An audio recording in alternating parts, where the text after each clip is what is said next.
Officer ধরতে হবে সেখান থেকে।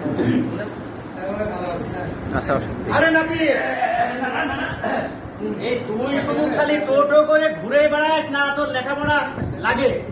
না না, আমি লেখাপড়া অনেক পারি না, আমি সব পারি, সব করেছি না না, আমার আর দরকার নাই, আমি এখন ঘুরে বেড়াবো।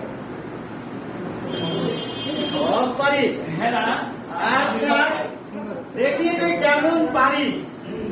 হ্যাঁ, দেখো তুমি দেখো, সারাদিন টোটো কোম্পানির মধ্যে ঘুরিস আর বলে আমি সব পেরেছি, তাই না? আমি সব পারি না না। আচ্ছা আমি তোকে আজ ইতিহাস থেকে একটা প্রশ্ন করব।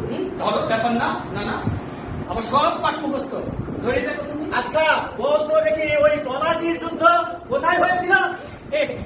এই প্রশ্নটা না তুমি আমাকে আটকাবে। হ্যাঁ। না না, পলাশির যুদ্ধ হয়েছিল ইতিহাসের 32 নম্বর পাতায়। ইতিহাসের 32 নম্বর পাতায়? হ্যাঁ না, ইতিহাসে কি যুদ্ধ হয়েছিল? হয়নি ইতিহাসে। সবাই বলে যুদ্ধ হয়েছিল পলাশির প্রান্তরে।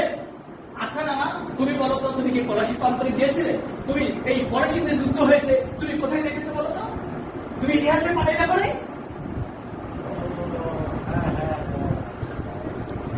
ইতিহাসেই করেছি। হ্যাঁ, ইতিহাসে 32 নম্বর পাতা আমার মুখস্থ আছে না, কি বলো? এটাই ঠিক। হ্যাঁ, ঠিক আছে। আচ্ছা তোকে আমি আরো কিছু প্রশ্ন করব, বিজ্ঞান থেকে তোকে প্রশ্ন করব। করো। বলতো দেখি নাতি, বৃক্ষের পরিচয় কিসে হয়? আরে না না, একটা সহজ প্রশ্ন, তুমি এইসব সহজ প্রশ্ন আমাকে ধরো না। এই বৃক্ষ তোর নাম কি, পাতাই পরিচয়। আরে গাধা, পাতা দিয়ে কোনো বৃক্ষের পরিচয় হয়? কি বলে বৃক্ষের পরিচয়? আচ্ছা দাদা, তোমাকে আমি বলি, না বলো তো এটা কিসের গাছ বলো তো? আম গাছ। আম গাছ। ওই তুমি আম গাছ বললো, কি ফল আছে? তুমি কি দেখে বললে বলো? পাতা দেখে বললে আম গাছ বলো? তাহলে এবার তুমি বলো আসলে বৃক্ষতর নাম কি, কিসে পরিচয় বলো? বলতে হবে তোমাকে, বলো।